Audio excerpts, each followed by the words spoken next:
Shalom, pemirsa Mimbar Kristen Kementerian Agama Republik Indonesia dan seluruh umat Kristen dimanapun saudara berada. Berjumpa dengan kami kembali, Mimbar Kristen Kementerian Agama Republik Indonesia, hari Minggu, tanggal 13 Desember tahun 2020. Dalam suasana Natal yang ada pada saat ini, kami ingin melayani saudara di Minggu Advent yang ketiga ini, bersama Sinode Gereja Kristen Jawi Wetan. Saksikan dan ikutilah.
dan saudara-saudara yang sangat dikasihi oleh Tuhan, marilah kita bersama-sama berdoa.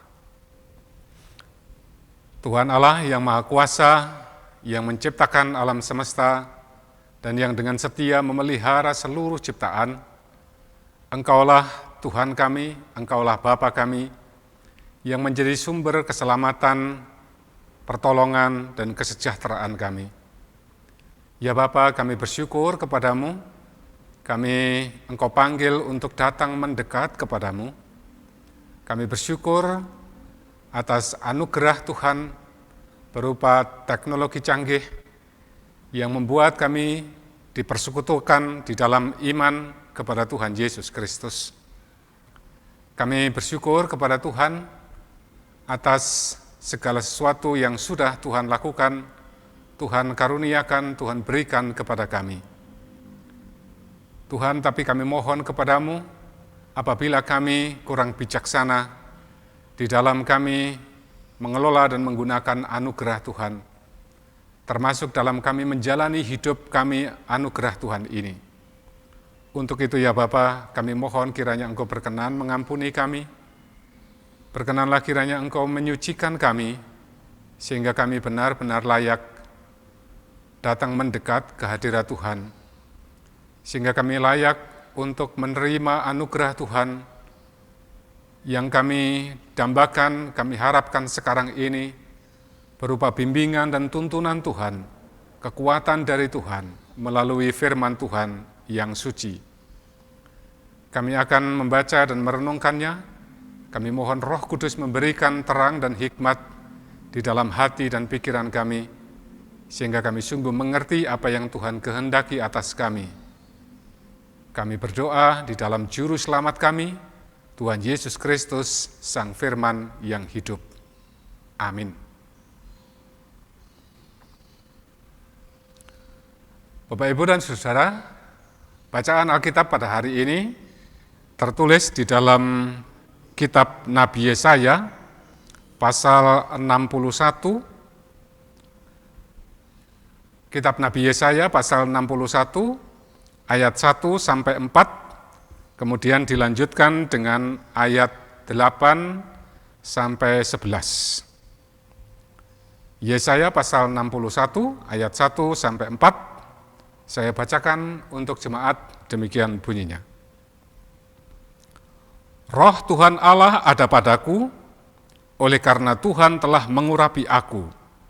Ia telah mengutus aku untuk menyampaikan kabar baik kepada orang-orang sengsara dan merawat orang-orang yang remuk hati, untuk memberitakan pembebasan kepada orang-orang tawanan dan kepada orang-orang yang terkurung kelepasan dari penjara, untuk memberitakan tahun rahmat Tuhan dan hari pembalasan Allah kita, untuk menghibur semua orang berkabung, untuk mengaruniakan kepada mereka perhiasan kepala ganti abu, minyak untuk pesta ganti kain kabung, nyanyian puji-pujian ganti semangat yang pudar, supaya orang menyebutkan mereka pohon tarbantin kebenaran, tanaman Tuhan, untuk memperlihatkan keagungannya. Mereka akan membangun reruntuhan yang sudah berabad-abad, akan mendirikan kembali tempat-tempat yang sejak dahulu menjadi sunyi. Mereka akan membaharui kota-kota yang runtuh, tempat-tempat yang telah turun-temurun menjadi sunyi. Ayat 8 sampai 11, sebab aku, Tuhan, mencintai hukum dan membenci perampasan dan kecurangan. Aku akan memberi upahmu dengan tepat dan akan mengikat perjanjian abadi dengan kamu. Keturunanmu akan terkenal di antara bangsa-bangsa dan anak cucumu di tengah-tengah suku-suku bangsa, sehingga semua orang yang melihat mereka akan mengakui bahwa mereka adalah keturunan yang diberkati Tuhan. Aku bersukaria di dalam Tuhan, Jiwaku bersorak-sorai di dalam Allahku, sebab Ia mengenakan pakaian keselamatan kepadaku dan menyelubungi aku dengan jubah kebenaran, seperti pengantin laki-laki yang mengenakan perhiasan kepala, dan seperti pengantin perempuan yang memakai perhiasannya. Sebab seperti bumi memancarkan tumbuh-tumbuhan, dan seperti kebun menumbuhkan benih yang ditaburkan, demikianlah Tuhan Allah akan menumbuhkan kebenaran dan puji-pujian di depan semua bangsa-bangsa. Demikian firman Tuhan, sungguh berbahagia, damai, tentram hidupnya setiap orang yang suka mendengarkan firman Tuhan dan melakukannya dalam hidupnya setiap hari. Amin. Bapak, Ibu, saudara-saudara yang dikasihi dan yang mengasihi Tuhan, baru saja kita melewati masa kampanye pilkada dan pemilihan pemimpin daerah kita masing-masing. Kita sudah mendengar visi misi mereka, visi misi para paslon. Mereka berjanji melakukan hal-hal yang membuat situasi dan kondisi daerah kita menjadi lebih baik.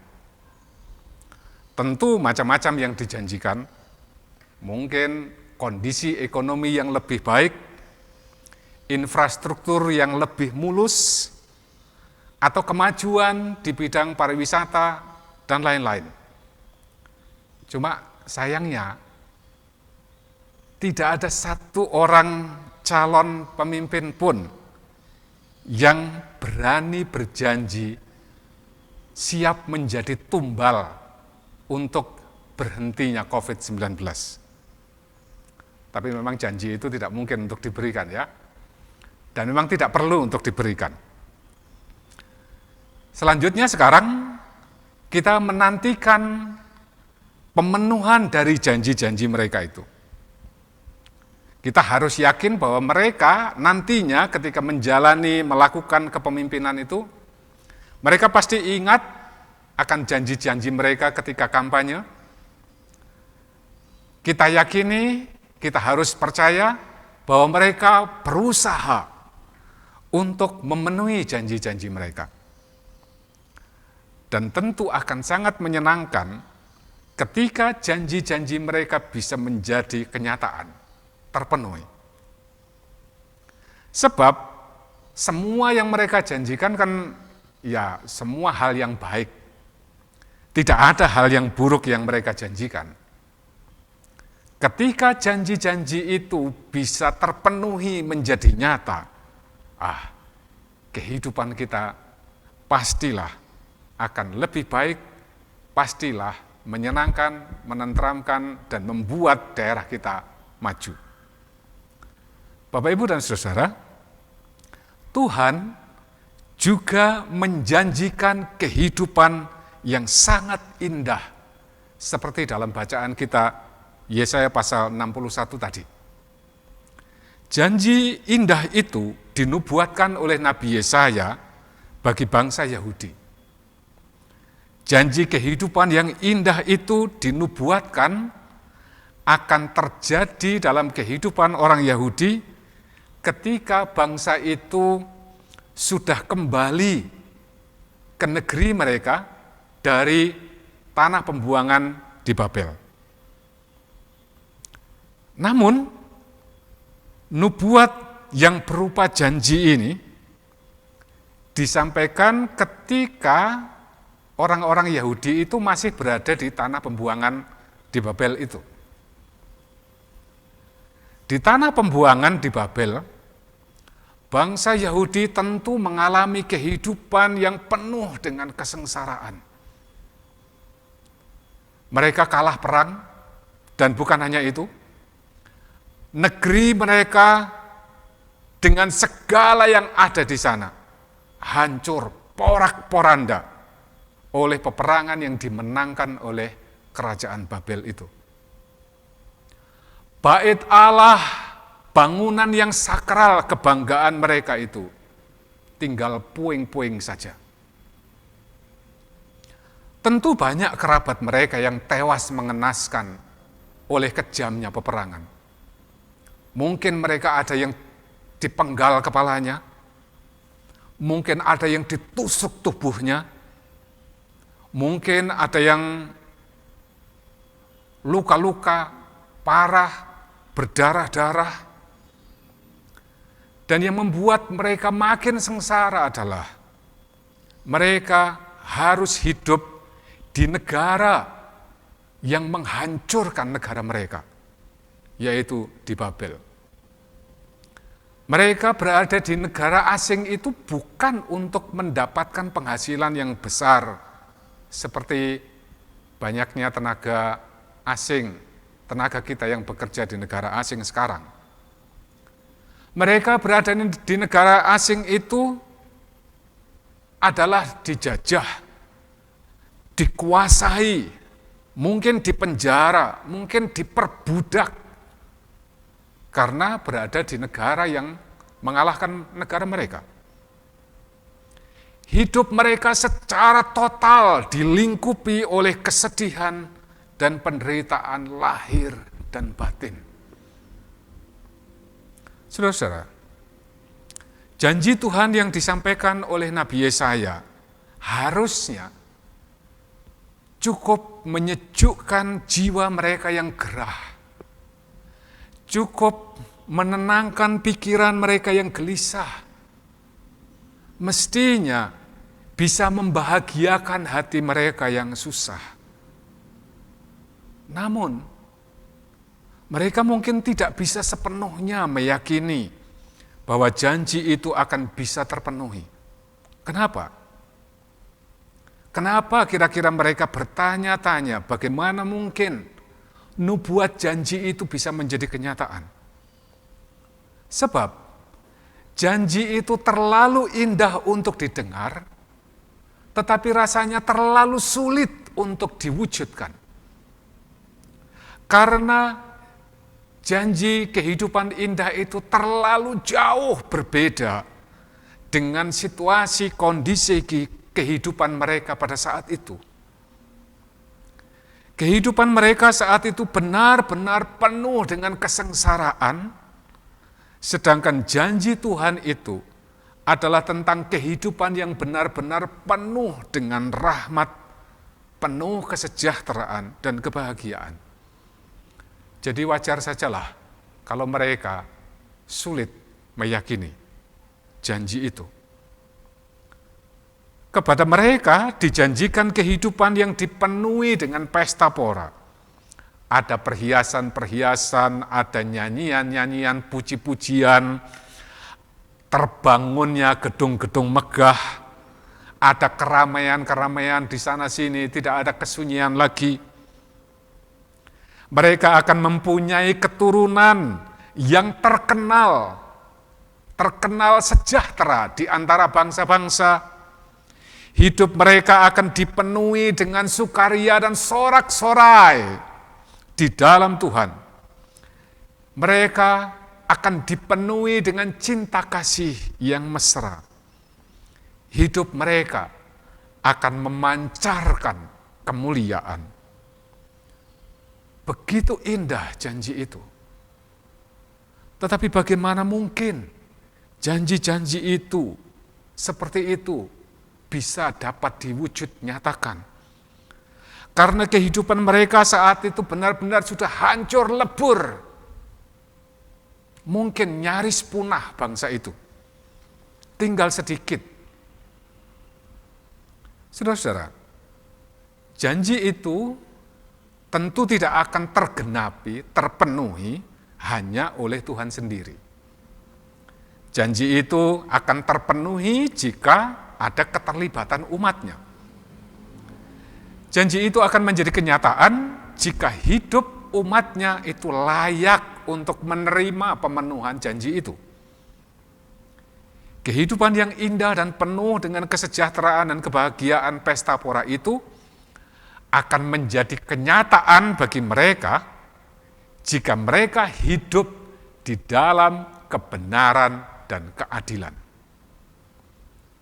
Mereka tidak bisa menuntut Tuhan untuk memenuhi janji-janjinya jika umat itu tidak atau hidup jauh dari kebenaran dan keadilan.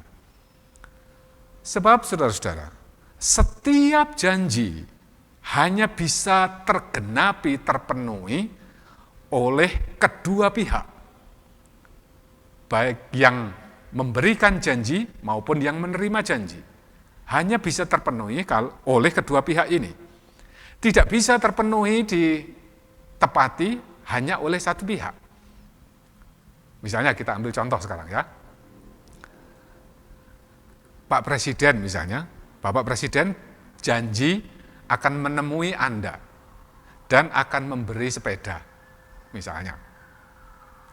Apakah janji itu kira-kira akan terpenuhi jika Anda menemui beliau dengan mengenakan jas berdasi, tetapi bercelana pendek dan pakai sandal jepit?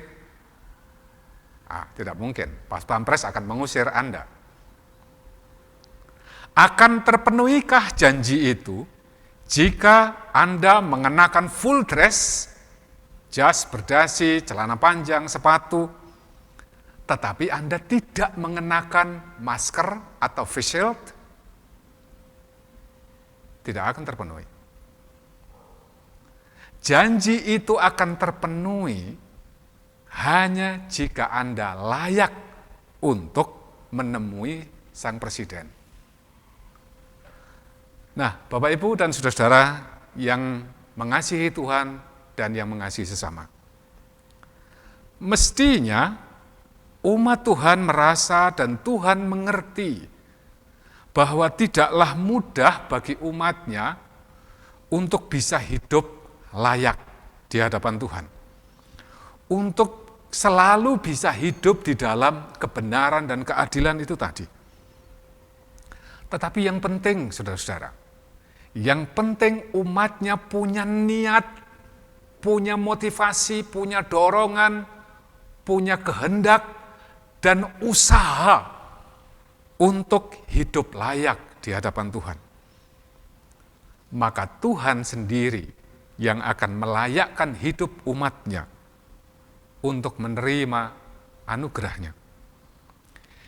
Tuhan, Dia yang akan menolong dan memampukan umatnya untuk mencintai hukum, untuk hidup dalam kebenaran dan keadilan itu. Saudara-saudara, janji yang indah itu tidak hanya diberikan kepada bangsa pilihannya saja, tetapi akan diberikan kepada semua umatnya, bahkan kepada semua ciptaannya. Janji yang indah itu. Sebab bangsa tertentu yang dipilih oleh Tuhan itu dikehendaki oleh Tuhan untuk menyampaikan janji-janji anugerah keselamatan dari Tuhan kepada bangsa lain, kepada semua umat manusia. Kita, saya, dan saudara-saudara, semua penduduk negeri ini adalah juga umatnya. Dan segala sesuatu, semua yang ada di negeri kita ini, tentu adalah juga ciptaannya. Jadi, janji kehidupan yang indah dan sejahtera itu adalah juga untuk kita. Untuk saudara-saudara dan saya, semua orang, semua penduduk negeri ini yang kini sedang hidup dalam pandemi COVID-19. Hidup kita juga sedang dipenuhi dengan kesengsaraan, seperti bangsa Yahudi waktu itu. Karena pandemi ini, sudah banyak, bahkan ribuan orang berduka cita karena kehilangan sanak saudara, kerabat. Kita mengalami kemerosotan ekonomi kita. Kita mengalami kelemahan fisik. Banyak orang mengalami ketakutan karena COVID-19 itu. dan penderitaan, kesengsaraan yang lainnya. Saudara-saudara, kehidupan indah dan sejahtera itu yang dijanjikan itu akan menjadi kenyataan jika kita seperti Tuhan sendiri mencintai hukum, hidup dalam kebenaran dan keadilan. Bukan semau gue. Begitu pula dengan janji-janji para calon pemimpin daerah kita ketika kampanye kemarin. Itu juga akan menjadi kenyataan jika kita mendukung mereka dengan kedisiplinan kita mematuhi aturan-aturan yang berlaku. Mulai dari sekarang. Misalnya, selalu mentaati protokol kesehatan COVID-19. Membayar pajak, dan yang lain-lainnya. Jangan mengecam pemimpin yang tidak dapat memenuhi janji mereka. Jangan mengecam mereka kalau kita sendiri tidak mendukung mereka dengan kedisiplinan kita itu. Mari kita dukung mereka. Kita memberikan bantuan kepada mereka dengan cara kedisiplinan kita untuk mereka memenuhi janji-janji mereka. Saudara-saudara, para kekasih Tuhan, masa Advent ini adalah saatnya Tuhan meneguhkan kembali janji-janjinya. Saatnya kita diingatkan kembali, diingatkan untuk menantikan janji-janjinya yang indah itu dengan cara kita mengekang diri, mengendalikan diri kita. Masa Advent adalah saat bagi kita untuk menjalani kehidupan yang layak untuk menyambut kedatangan Kristus yang kedua kali. Karena itu, mari kita terus berjuang bersama. Dan kiranya Tuhan segera memenuhi janji-janji indahnya itu. Dan kita akan hidup sejahtera dan bahagia. Amin. Para pemirsa yang sangat dikasihi oleh Tuhan, marilah kita bersama-sama menyerahkan segala pergumulan kita, juga rasa syukur kita kepada Tuhan di dalam doa syafaat. Tuhan Allah Bapa kami yang sangat mengasihi kami bersyukur kepadamu atas firman-Mu yang sudah kami dengarkan. Kami meyakini bahwa janji kehidupan indah yang Tuhan berikan itu adalah juga untuk kami, untuk bangsa kami Indonesia ini. Kami bersyukur kepadamu atas pemerintah kami, atas Bapak Presiden dan Wakil Presiden, juga kami bersyukur atas para menteri, atas juga Menteri Agama dan wakilnya. Kami bersyukur atas mereka, atas kerja mereka, atas upaya mereka. Kami memohon kiranya Tuhan yang terus berkenan membimbing mereka, menambahkan hikmat dan semangat untuk melakukan tugas dan tanggung jawab mereka dengan takut akan Tuhan, dengan kesetiaan kepada Tuhan, kesetiaan kepada bangsa dan negara.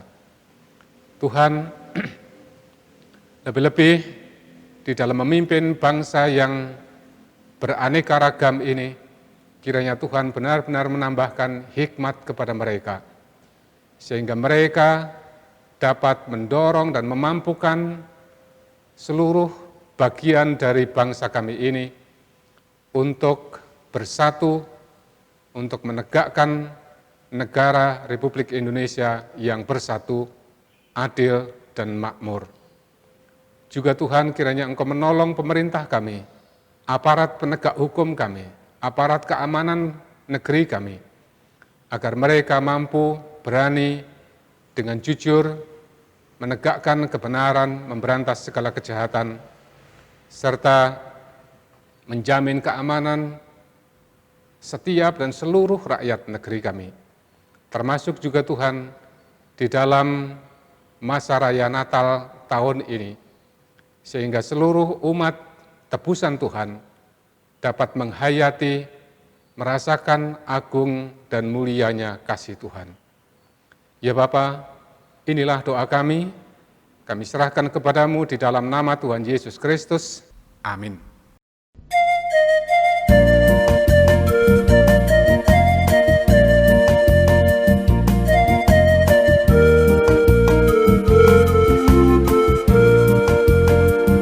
Amung pangeran paring pangayoman, amung Allah paring ing garing manah, amung Gusti ingkang paring rejeki, amung Allah kang tansah paring berkah, pamuji kang terus ing ati, kaunjuk mong kagem Gusti, panuwun konjo sinuwun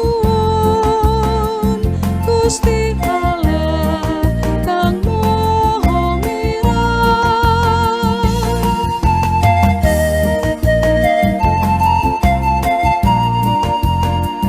Hanya Tuhan yang jadi pengayoman,